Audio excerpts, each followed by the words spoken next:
Então, boa noite, pessoal. Dando continuidade à nossa disciplina de dimensionamento de rede de computadores, tá? Na aula de hoje, a gente vai ver começar a ver o capítulo 7, né? Que fala de ajuste e solução de problemas do EIGRP. Então, na aula de hoje, a gente vai ver o subcapítulo 7.1, que fala de alguns ajustes que a gente consegue fazer no EIGRP, e na aula que vem a gente fala um pouco sobre solução de problemas, tá? Coloquei já uma atividade prática do PECT 3 lá no SIGA-A, depois vocês podem fazer aí em casa, tá? Relacionado a esse subcapítulo 7.1. Só um avisinho, eu já coloquei lá no nosso curso da Cisco, para abrir, tá? A atividade prática do IGRP, tá? A primeira que vocês têm que fazer. Então, se vocês forem depois entrar lá, já está aberto até final de julho, e depois, mais para frente, vai ser aberta do SPF, tá? Então, as atividades práticas que aparecem lá, tá? Vocês vão fazer a do IGRP e a do SPF. Essa aqui já está aberta, e essa do SPF, provavelmente, o Jefferson vai abrir depois, quando ele retornar, tá? Também é um assunto já, que é o final da disciplina, né? O final do módulo, ok? Então, pessoal, na aula de hoje, a gente vai ver aqui um pouco sobre ajuste do EIGRP. Não tem muitos comandos novos, tá? São ali 2 ou 3 comandos só. É mais uma questão de aprender e ver algumas ajustes e configurações que a gente consegue fazer no protocolo EIGRP. Tá? Então, a gente vai usar essa topologia aqui, que é a mesma que tem no material, depois vocês vão estudar em casa, tá? Para a gente, então, falar sobre esses ajustes aí no EIGRP. Então, antes de a gente ajustar os recursos do EIGRP, a gente tem que iniciar e fazer uma implementação básica do EIGRP, tá? As interfaces seriais de larguras de banda, elas podem não refletir exatamente os tipos de conexões mais comuns que a gente encontra nas redes atuais, tá? Então, essas interfaces seriais aqui, enfim, com essa velocidade, provavelmente, na vida real, vai ser velocidade diferente, e a gente consegue alterar essas bandas, né, de acordo com, realmente, com aquilo que a gente está utilizando na nossa rede. A gente viu que a largura de banda dos links, eles são usados, né, no cálculo de métrica do protocolo de roteamento, e também no processo de seleção do melhor caminho. Então, é sempre interessante a gente configurar essa largura de banda de acordo com a tecnologia que a gente está realmente utilizando na conexão física dos equipamentos, tá? E lembrando que a gente tem um comando lá, o bandwidth, que a gente usa, então, para modificar a largura de banda dos nossos links, tá? Então, a configuração inicial básica seria o quê? A gente fazer a configuração das interfaces dos roteadores. Ô, professor, eu não sei se sou só eu, mas eu não estou ouvindo nada do que o professor fala. Não sei se só o meu computador que está bugado. Os demais estão ouvindo, Jefferson, Christian, Leonardo?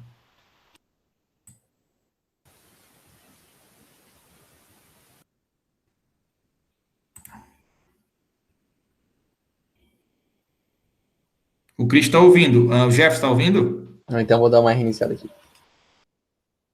Léo, está ouvindo? Só confirme aí alguém, por favor.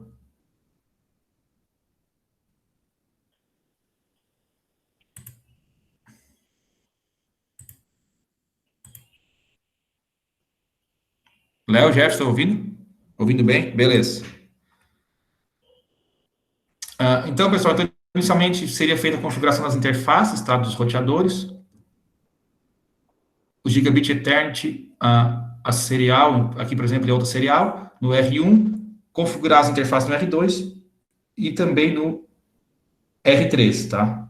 Então, configuração básica de IP e máscara de subrede. E a gente também poderia, então, alterar aqui a largura de banda, né, de acordo com a tecnologia que a gente está utilizando, né?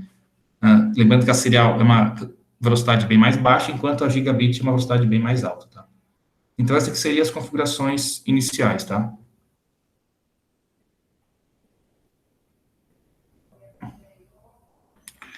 Arthur, tá ouvindo agora? Fechei o Chrome, abri de novo e agora estou ouvindo. Não sei o que aconteceu, bugou. Beleza, pessoal, só um minutinho, peraí.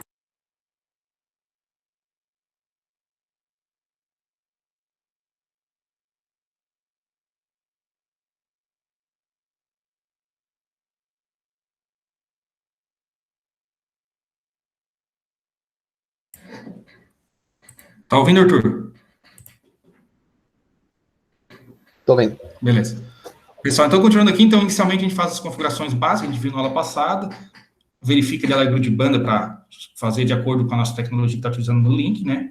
E também aqui a configuração inicial, tá? Isso é o EGRP para IPv4, né? Anunciar as redes e também colocar aqui um router ID para os roteadores, tá? Para eles serem identificados lá no nosso domínio de roteamento. Uma outra coisa que a gente tem é o resumo automático do EGRP, tá? Que é o resumo de rota, tá? Que é um dos métodos mais comuns de ajustes do EGRP. O resumo de rota ele funciona agrupando várias redes, anunciando como uma rede maior ou uma rota resumida. E o EGRP, ele pode ser habilitado para resumir as rotas automaticamente, tá? Nos limites Classiful, ou então a gente pode deixar isso desabilitado, tá? Por padrão, isso já vem desabilitado. Então, o EGRP ele reconhece automaticamente as subredes com uma única rede, classe A, B ou C, e cria apenas uma entrada na tabela de roteamento para a rota de resumo. Então, lembrando, a gente tem as três classes, A, B e C. Então, por exemplo, aqui, ó, eu tenho no R1, ele tem essas três redes aqui conectadas a ele. A rede 172.16.10, 2.0 e 3.0/24. Se a gente pegar esse endereço ele pertence à classe B, né? Então, e a máscara padrão da classe B é a barra 16, ó, 255.255.0.0. Então, quando a gente faz uma sumarização, um resumo, a gente pegaria essas três subredes aqui, tá? E o R1, ao invés de anunciar essas três subredes, ele vai anunciar só uma rede, que seria uma rede pai dessas aqui, né? Que seria aqui a rede 172, 16.0.0. Está 17, mas está... Desculpa, aqui embaixo, ó. 172.16.0.0/16. Então, ele anuncia isso aqui para o R2. O R2 armazena isso aqui na tabela de roteamento. Então, qualquer pacote que comece aqui com 72.16, o R2 vai enviar para o R1. E aqui, internamente, o R1, aí ele divide aqui para subredes, tá? Para que a gente faz esse tipo de resumo, né? Para que a tabela aqui do R2 não fique muito grande. Porque, imagina, se eu tenho 10 subredes que pertencem a 172.16, aqui eu teria 10 entradas para cada uma delas, né? Para cada uma delas. Uma para cada uma delas, que seria 10 entradas. Com o resumo de rota, a gente teria só uma entrada na tabela de roteamento. Então, o resumo de rota é utilizado, tá? Para que a gente torne as tabelas de roteamento menores, tá? Para que a gente não tenha muitas entradas nas tabelas de roteamento. Isso tem alguns problemas, a gente vai ver em seguida, tá? Mas a ideia de resumir, ou usar um resumo de rota, é para isso, tá? E o EGRP, ele faz isso automaticamente se a gente habilitar. Então, aqui os roteadores R1 e R2 estão ambos configurados usando o GRP IPv4, com resumo automático, e o R1 tem essas três subredes que eu falei anteriormente, tá? Então, essas subredes são todas consideradas parte de uma rede maior da classe B, 172.16.00/16, tá? A classe B vai de 128 até 191.255.255.255.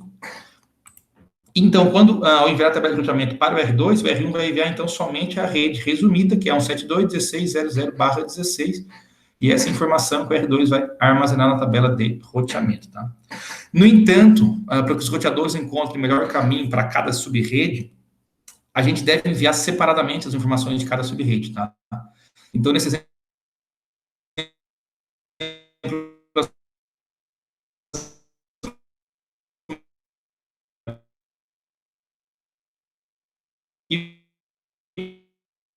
a gente deveria desativar o resumo de rota para subredes. Pode ser uma alternativa a gente não deixar ativado esse resumo de rota, tá? Ou caso a gente prefere, ou de repente, enfim, tem essa possibilidade, é algo melhor para a nossa topologia, a gente também consegue então, ativar o resumo de rota, tá? Então, tem as duas opções, ou ativa ou não o resumo de rota, e como tudo, cada uma tem os seus pontos positivos e negativos, tá?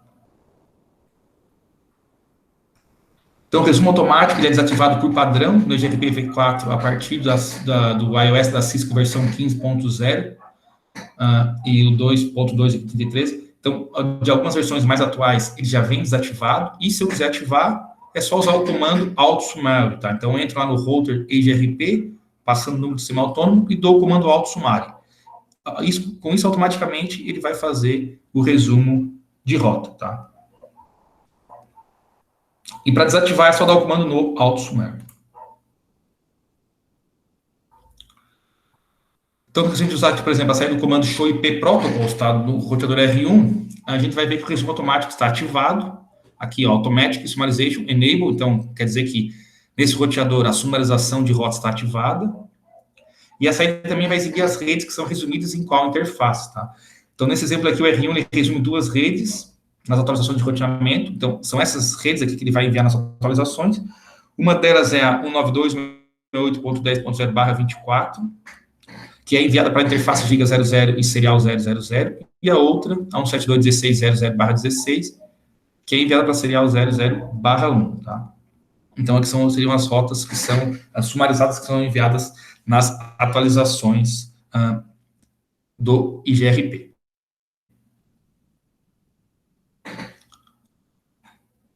Então, a gente verificando aqui esse resumo automático de rotas, tá? Então, como as tabelas de roteamento de R1 e R2, eles contêm as subredes aqui 172.16.00/16, tá? Ambos então vão anunciar a rota de resumo de 172.16.00 para o R3. Então, tanto o R1 quanto o R2 enviariam essa informação aqui para o R3, tá?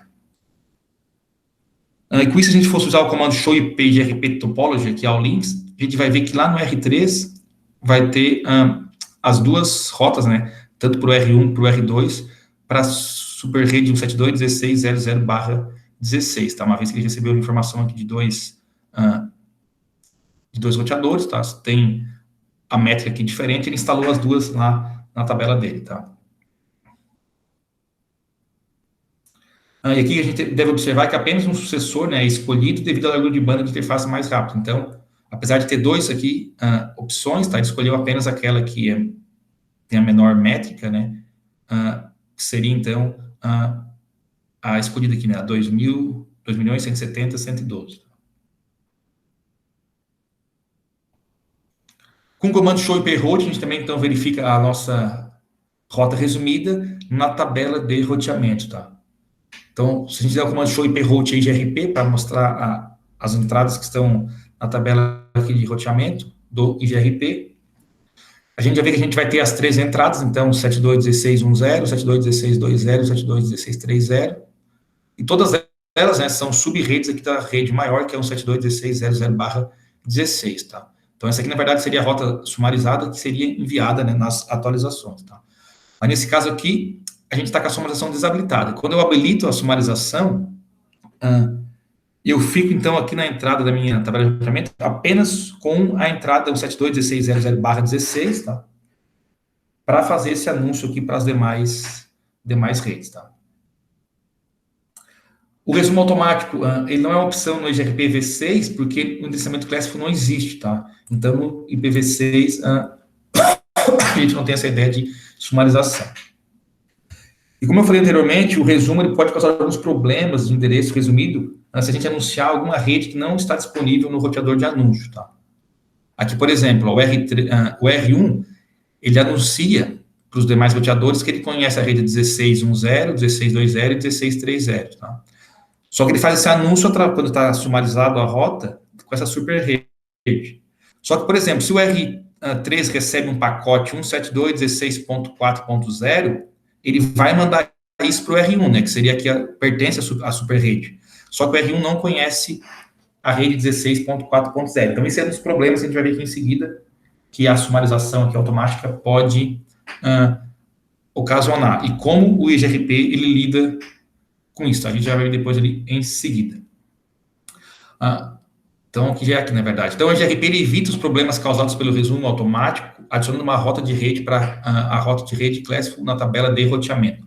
Então, para cada rota resumida que tem na tabela de roteamento, tá, pessoal, aqui como uma sumarização, ó, ele cria, na verdade, uma entrada aqui para uma interface null, tá? Então, essa entrada de rede encaminha os pacotes uma interface nula, que é uma interface virtual do sistema operacional, tá? Que, na verdade, é como se enviasse o pacote para lugar nenhum, tá? Como se descartasse o pacote. Então, os pacotes correspondem a uma rota com interface de saída null são descartados. Para que isso? Para evitar, então, aquele fato ali de repente, eu receber um pacote que o roteador acha que eu conheço um caminho até o destino, e eu não conheço esse pacote ficar perdido, tá? E no IGRP v4, ele inclui então, automaticamente uma rota de resumo null sempre que as seguintes condições forem atendidas, tá? O resumo automático está ativado quando há pelo menos uma subrede que foi aprendida pelo protocolo IGRP, e se há dois ou mais comandos já de configuração do roteador de IGRP, do IGRP, da rede, automaticamente, então, sempre que houver uma rota sumarizada lá na tabela de roteamento de um roteador que participa do IGRP, essa rota sumarizada vai estar atrelada a essa interface null zero aqui, ok? Então, vamos explicar, então, como poderia dar esse problema e como é que isso é resolvido com essa interface aí no 0. Então, aqui, inicialmente, pessoal, a gente tem o roteador R1, tá? Ele tem uma rota padrão 000/0 através aqui do ISP, né, que é o acesso à internet. Com isso, ele envia essa atualização de roteamento da rota padrão para o R2, e por sua vez, o R2, então, ele vai instalar na tabela de roteamento dele, que a rota padrão 000/0 é através do R1, né? Que seria, então, tudo que eles não conhecem aqui internamente, eles mandam para o ISP, que provavelmente é um acesso externo, né? Através da internet. E aqui no passo 4, ó, a tabela de roteamento de R2, ele contém as subredes 172.16.1, 0, 16.2.0 e 16.3.0, tá? Então, essas três subredes aqui, elas devem ser anunciadas para o R2 para o R1. Então, o R2 ele vai enviar uma atualização resumida, tá? Caso a gente esteja aqui, nesse caso, utilizando o resumo automático de rotas, né? Então, ele vai enviar para o R1 apenas a informação que ele tem acesso à subrede 172.16.0.0/16, né? Que seria, então, a rede que engloba essas três subredes aqui. Com isso, o R1 ele vai instalar na tabela de roteamento dele, então, que para alcançar a rede 172.16.0.0/16, ele precisa enviar para R2, ok? Só que, por exemplo, vamos supor que o R1 ele receba um pacote que tem um endereço de destino 172.16.4.10, que seria para subrede 16.4.0, né? Como na tabela de roteamento dele, ele tem que o R2 conhece, ou ele acha, né, que conhece qualquer coisa que comece com 72.16, ele vai enviar esse pacote para o R2, tá? Que seria aqui no passo 7. E no passo 8, seria o último passo, o R2 também vai receber esse pacote, só que não tem nenhuma rota específica, né, para esse pacote, porque ele só conhece as subredes 10, 20 e 30, mas não a 40. Então, o que ele vai fazer? Ele vai mandar para o R1, porque ele tem uma rota padrão instalada na tabela de roteamento dele, e tudo que ele não conhece especificamente, ele manda para a rota padrão. Com isso, ele vai mandar, então, esse pacote 172.16.4.10 para o R1, e o R1 depois vai mandar para o R2. E aqui a gente tem, então, um loop de roteamento entre os dois roteadores, que vai ficar até o campo TTL do cabeçalho IP, né, chegar a 0, para que esse loop acabe. Então, aqui é um exemplo aqui prático, né, de como pode haver um loop de roteamento usando o resumo automático de rota, tá? E como é que o EGRP, ele anula isso? Através daquelas interfaces null 0, tá? Então, aqui a gente tem o mesmo cenário, tá? A mesma coisa. A única diferença é que aqui o R2, ele vai instalar, então, a rota 172.16.0.0/16 na tabela de roteamento dele, com aquela configuração para a interface null 0, tá? Por que isso? Porque quando o R1 fazer a mesma coisa e mandar o pacote 172.16.4.10 para o R2 ele vai verificar que ele não tem nenhuma rota aqui específica, né, para a subrede 172.16.4.0. No entanto, ele anteriormente, como ele não tinha que instalar na tabela de roteamento, ele mandaria de volta para o R1. No entanto, como ele tem uma rota para 172.16.0.0 via null 0, ele vai verificar, então, que, na verdade, isso aqui pertence a essa subrede, mas ele não tem nem uma entrada mais específica. E vai fazer o quê? Vai enviar para essa null 0, que nada mais é do que desconsiderar, né, ou descartar o pacote. Então, a rota null 0, ela funciona, né, e serve para que não haja esse loop aqui entre roteadores, tá? E essa rota de resumo null 0, ela é removida quando o resumo automático está desativado, tá? Então, esse null 0 só vai ter sentido, só vai existir quando eu ativar a sumarização automática de rota. Se eu não ativar, que agora por padrão dos mais novos já vem desativado, tá? Isso aqui não vai existir, ok? E esse problema também não aconteceria, tá? Entenderam?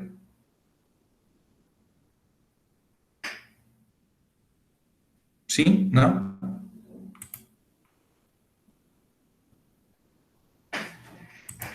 Estão ouvindo? Estamos aqui. Beleza. Uma outra coisa, pessoal, que a gente também tem de ajuste no EGRP, aqui além da sumarização, quando eu falo sumarização, pessoal, é a mesma coisa que o resumo de rota, tá? É a mesma, são sinônimos ali. É a propagação de uma rota estática, tá? Então, quando a gente usa uma rota estática para 0.0.0.0/0, que é uma rota padrão, tá? ela é uma rota estática que é usada com qualquer protocolo de roteamento, tá? Então, qualquer protocolo de roteamento suporta uma rota 0.0.0.0/0, tá? Que a gente configura com o comando lá iphost 0.0.0.0, subrede 0.0.0.0 via, aqui, desculpa, serial alguma coisa, ou gigabit alguma coisa. Que é aquela rota que, quando eu não sei o que fazer, eu mando para ela, né? E a rota estática no padrão normalmente não é configurada no roteador que tem uma conexão para uma rede externa, né? Como, por exemplo, um WISP, tá? Então, nessa topologia aqui, o roteador R2 que está conectado ao WISP, à internet, é ele que deveria ter configurado a rota padrão, tá? Que é o que a gente tem aqui. Então, do R2, ele tem uma rota padrão 0.0.0.0/0 para o WISP. Então, qualquer coisa que internamente que é desconhecido, o R2 manda para fora através do WISP, tá? Só que a gente tem um comando daí no EGRP, que é o Redistribute Static, que é utilizado pelo EGRP para incluir rotas estáticas nas atualizações do EGRP, tá? Para os outros roteadores. Então, quando eu tenho rotas estáticas, configuradas estaticamente, incluindo uma rota padrão, se eu não usar esse comando aqui, essas informações não vão ser enviadas, né, para os demais roteadores do EGRP. Então, se eu quero anunciar essa rota do R2, uma rota padrão, para o R1 para o R3, eu preciso usar esse comando aqui, o Redistribute Static, tá? Seria, então, entrar lá no modo de configuração do EGRP e dar esse comando. Assim, qualquer rota estática, inclusive a padrão, se tiver, vai ser anunciada nas atualizações, tá? Então, a gente verificar aqui, se nesse exemplo, o R1 e o R3, né, eles aprenderam essa rota padrão aqui, a gente usa o comando achou iphost, né, e vai verificar, então, aqui que existe aqui uma rota 000/0 que foi aprendida, tá? E a gente tem que observar aqui que a fonte de roteamento e a distância administrativa para a nova rota aprendida é um pouco diferente, tá? Então, a gente vai ver aqui agora. Então, nessa entrada que tem aqui, ó, a gente tem primeiro uma letra D, que indica que foi aprendida através de uma atualização de roteamento do EGRP. O asterisco indica que o roteador é um candidato à rota padrão, vai ser uma rota padrão. O EX, que é uma rota externa do EGRP ou uma rota estática fora do domínio de roteamento do EGRP. E o 170 é a distância administrativa de uma rede externa do EGRP. Então, as rotas que são internas, a gente lembra que esse custo aqui, essa distância administrativa, desculpa, é 90. Quando é uma rota externa, é 170, tá? Então, aqui seria, então, a entrada, nosso arranjamento, que mostra que a gente tem, então, uma rota padrão que foi aprendida de forma externa, né? Ou uma rota estática fora do domínio do EGRP. Vale lembrar que o EGRP ele mantém tabelas separadas para o IPv4 e para o IPv6, então a gente tem que ter também, por exemplo, se eu tiver um IPv6, eu preciso ter uma rota padrão para o IPv6 e é propagada separadamente. E para a gente configurar uma rota no IPv6, é IPv6 route 2.2.0, né, uma rota padrão aquela, usando aqui alguma interface. Entro também no modo de configuração do EGRP IPv6 e dou o mesmo comando, o Redistribute Static. Com isso, essa rota padrão aqui anterior que foi configurada vai ser anunciada nos pacotes de atualização. Lembrando que o prefixo 2.2.0 é o tamanho do prefixo e tamanho do prefixo equivalentes à máscara de subrede do IPv4 000 e massa 0000, tá? Então, no IPv4 a rota padrão a gente cria assim, com esse endereço com essa máscara, e no IPv6 é assim, tá? Mas as duas são a mesma coisa, só para protocolos IPv4 e IPv6. E o comando, então, Redistribute Static é a mesma coisa que no IPv4, tá? Utilizado para anunciar as rotas. E dando show IPv6 route, lá vou ver também que a gente vai ter lá o EX, então uma rota externa, 2.2.0, distância 170, através aqui de uma interface FE80 2.2.3, tá? Então é semelhante ao IPv4, claro, só com um endereçamento aqui IPv6, mas a ideia é a mesma, tá? Então aqui eu aprendi uma rota padrão, tá? A gente tem tido uma rota externa aqui, para eu acessar, então, aquilo que o roteamento aqui interno, tá? Não conhece. Ok? Uma outra coisa que a gente tem também é a utilização do largura de banda, que a gente já viu, na verdade, na aula passada, né? Então, por padrão, o GRP ele usa somente até 50% da largura de banda, tá? Do link de uma interface para trocar informações do GRP, para evitar uma utilização excessiva de um link. Então, é limitado. Então, se a minha interface, por exemplo, ela tem, sei lá, uma banda de 1 mega, ele vai usar só 0,5 mega, né? Ou 500 KB, e não a banda toda. E no modo de configuração de interface, eu consigo usar o comando IP bandwidth% passando o número do semi-autônomo e a porcentagem que eu quero para configurar uma porcentagem diferente do que está configurado atualmente, tá? E para a gente restaurar o valor, é só botar o no na frente do comando. Então, por exemplo, eu quero que seja no máximo 40% da banda. Então, eu entro lá numa interface serial 0/0/0 e coloco o comando IP bandwidth percent EGRP1, que seria aqui, então, o meu EGRP que eu estou configurando, né? O 1 do sistema autônomo 1, e 40 seria, então, até 40%. Okay? Fiz isso aqui no R1 e no R2. Se eu quiser voltar para o padrão, eu coloco só o no IP bandwidth percent EGRP1, tá? Para a gente resetar, né, os valores. E no IPv6 é a mesma coisa, só que em vez de IP aqui é IPv6. Tá? Então, com isso eu consigo limitar a largura de banda de uma interface para usar VRP. Lembrando que o máximo aqui, né, 50%, tá? Eu quero que use só 20%, porque a minha interface é muito lenta. Eu dou o comando lá, coloco no final aqui 20%, então vai ser só 20% da banda usada para troca de informações pelo IGRP. Outra coisa são os temporizadores de reload e hold, tá? A gente já viu também que o IGRP usa um protocolo de reload que é usado para configurar, e monitorar o status da conexão dos neighbors, tá? De tempos em tempos são trocadas informações para manter a vizinhança ativa. O tempo de espera, ele informa, então, ao roteador o tempo máximo que deve aguardar, o roteador deve aguardar para receber o próximo reload, antes de declarar que o vizinho não pode ser acessado. Então, o tempo de espera, a gente configura aqui com o comando IP hold time, EGRP 1, aqui nesse exemplo seria 1, que é o número de sistema autônomo, aqui 150 segundos. Então, hold time é o tempo que eu levo, que eu espero, né, até declarar que meu vizinho está inativo. E, para configurar o intervalo de tempo que a gente utiliza para enviar as informações para manter os vizinhos ativos, é através aqui do comando IP hello interval EGRP1 50, tá? Então, são os dois comandos de temporizadores de hello e de hold do EGRP. Então, aqui nesse caso, a cada 50 segundos eu mandaria um pacote hello para dizer que eu estou ativo, tá? Nesse outro exemplo aqui, eu diria que a cada 150 segundos eu espero, desculpa, não é 60 segundos, aqui é por... É segundos, 150 segundos para esperar, então, para eu declarar o meu vizinho inativo.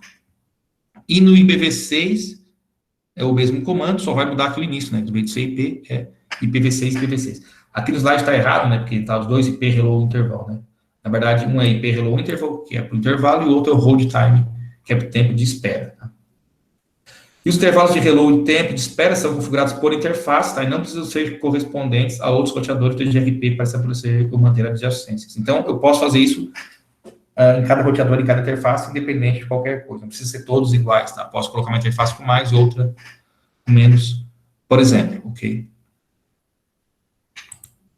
Então, aí os dois comandos para alterar o tempo de hello e o tempo de espera. E aqui, por fim, a gente também tem o balanceamento de carga, tá? No IGRP. No IPv4, o balanceamento de carga, ele tem um balanceamento de carga de custo igual, tá? Que é a capacidade do roteador de distribuir o tráfego entre as interfaces que tem a mesma métrica, tá? Do endereço de destino. Então, eu tenho 4 caminhos para o mesmo destino com a mesma métrica, né? Com o mesmo custo. Então, eu posso fazer um balanceamento de carga entre essas quatro interfaces, tá? E o iOS da Cisco, ele aplica o balanceamento de carga usando por padrão até 4 caminhos de custo igual. Eu posso alterar esse valor, mas por padrão aqui é até 4, tá? Então, quando a gente usa o comando show IP protocols, entre as informações que aparecem, uma delas é o maximum path 4. Esse maximum path é o número máximo de caminhos distintos que eu uso para o balanceamento de carga. Quando o pacote é comutado por processo, tá? O balanceamento de carga em caminhos de custo igual ocorre em cada pacote. E quando os pacotes são computados rapidamente, né, de forma mais rápida, o balanceamento de carga em caminhos de custo igual ocorre por destino, então depende do destino. E o Cisco Express Forward, lá que é a tecnologia da Cisco, ele pode executar o balanceamento de carga tanto por pacote quanto por destino, tá? E a gente consegue usar o comando maximum paths aqui, passando um valor no modo de configuração do roteador para modificar, então, esse número 4 aqui, né? Se eu quero mais, enfim, 8, 12, 16 caminhos aqui máximos para fazer esse balanceamento. Tá? No IPv6 aqui a gente vai ter também aqui um exemplo de balanceamento. Então, o R3 aqui tem 2 rotas de custo igual para a rede R1 e R2, então eu estou aqui no R3. Para essa rede que conecta R1 e R2, eu tenho o mesmo custo tanto vindo aqui por cima quanto por baixo, tá? Então, se eu fizer, usar aqui o comando show IPv6 route de RP, a gente vai ver aqui as métricas, tá? A gente vai ver que, então, nessa tabela de roteamento aqui, para chegar até a subrede 2001, DB8 Café A001, que é essa rede que liga o R1 e R2, tá? Eu tenho aqui duas opções, né? Eu posso ir pela FE81 ou posso ir pela EF82, tá? Então, eu teria aqui os dois caminhos para eu utilizar. Como ambos aqui têm o mesmo custo, né? Então, o balanceamento de carga funcionaria aqui para esses dois caminhos. Então, o R3 ele distribuiria a carga entre os dois links, tá? Da mesma forma que seria no IPv4. Então, e além disso, o RGP para IPv4 e IPv6 também pode balancear o tráfego, tá? Nas rotas que tem diferentes métricas, tá? Aqui a gente está usando métricas iguais. Ah, eu tenho 2 ou 4 caminhos com a mesma métrica que levam ao mesmo destino, eu uso esses caminhos para fazer o balanceamento de carga, para não sobrecarregar um único link. Mas também tem a opção de fazer isso com métricas diferentes, tá? Isso é conhecido como um balanceamento de carga de custo desigual. Então, mesmo que eu tenha caminhos com custos diferentes, eu consigo fazer também balanceamento de carga. Para isso, a gente vai definir um valor usando o comando variance, modo de configuração do roteador, para permitir, então, que o EGRP vai instale várias rotas sem lucro de custo desigual em uma tabela de roteamento local, tá? Então, com isso, a gente vai ter mais opções ali de caminhos, tá? Mesmo que esses caminhos não tenham o mesmo custo, né? A mesma métrica.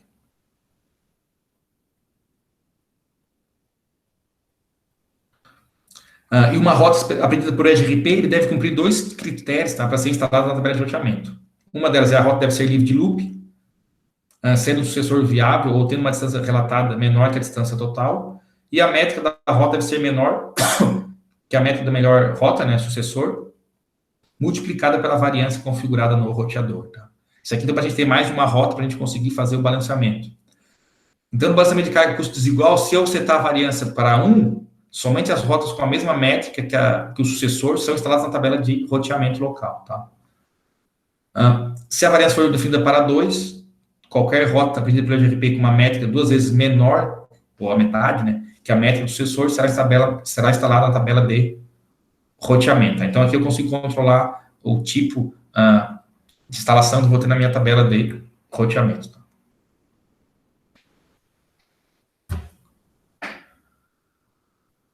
E era isso aqui. Queria mostrar para vocês aqui, para a gente voltar aqui.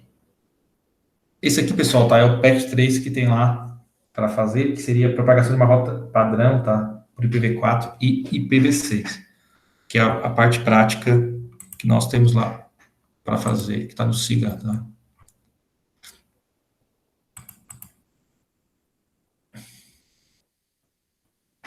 Dúvidas, senhores? Muitas?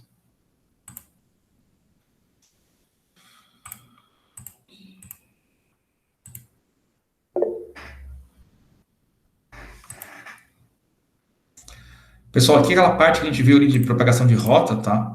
Depois tem aqui lá no material, tem uma animaçãozinha.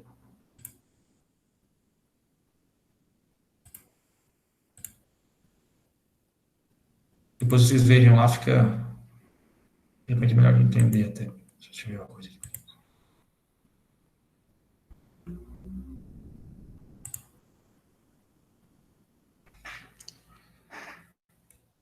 O que a gente falou que não tem dúvida. O Jefferson aí, o Arthur.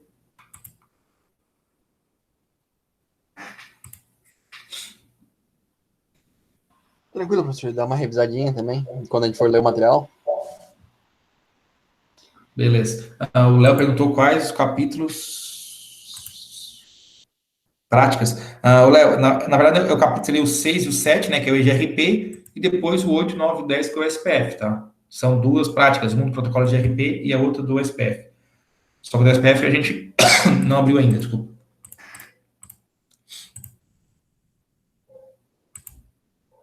Mas eu já abri, tá? A prática 1 já está aberta. Daí depois eu peço que vocês entrem lá e tentem abrir só para ver se está abrindo, para ver se eu abri certo, tá? Se não deu algum problema. Aí qualquer coisa vocês me avisem que não consegui. Ok. Tá. Até dia 13, professor, os capítulos? A prática é até final de julho. Os capítulos vamos ver aqui. É porque a prática foi só liberada foi na aula passada, né? A prática eu liberei, não, a prática eu liberei hoje, na verdade. Hoje? Hoje. A prática é até dia 31 de julho, tá? Do GRP. E os capítulos 5, 6 e 7 até dia 13 de Dia julho. 13. 13 de julho. A prática eu tava dando uma olhada, é bem cascuda, né, de fazer.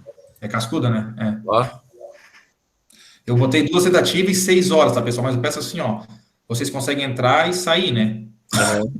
Se de repente tiver, não sei se está em inglês ou não, se tiver em inglês, tiver dificuldade, vocês peguem ali o passo a passo, traduzam fora, para não perder tempo traduzindo coisa e perder tempo com tradução de texto. tá em inglês, né? Tá em Tá em inglês? É. Então, se tiver dificuldade para entender, entrem ali, copiem o texto, coloquem no outro arquivo, traduzam para entender o que ele está pedindo, de repente até alguns comandos você já sabe, tem que fazer isso, já coloca um comando ali mesmo, e depois vocês voltam para a atividade e só vão copiando e colando, né?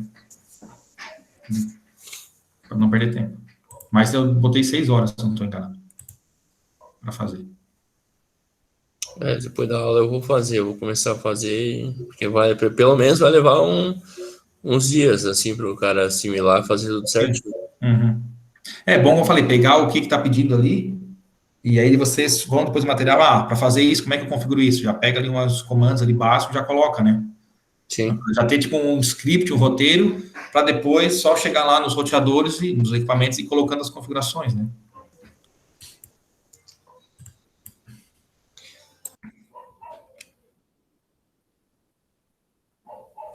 Mais alguma coisa, pessoal? Eu acho assim, ó, eu acho que na aula que vem a gente vai terminar o capítulo 7 e acredito eu, daí no capítulo 8 já vai ter, o Jefferson vai ter voltado, tá? Acredito. Aí nós vamos conversar ainda, mas provavelmente ele vai assumir a disciplina daí, tá? Mas a gente vai conversando pelo WhatsApp aí. Mas a semana que vem ele vai ser, com certeza, comigo.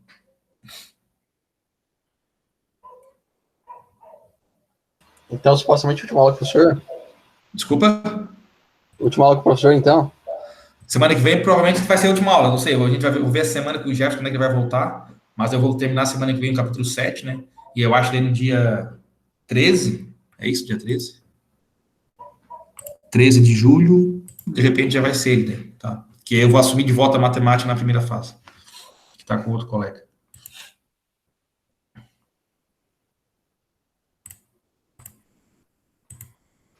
Mas a gente vai conversando, tá? A princípio vai ser isso, a não ser que tenha alguma outra questão que eu continue até o final do semestre. Mais alguma dúvida, senhores?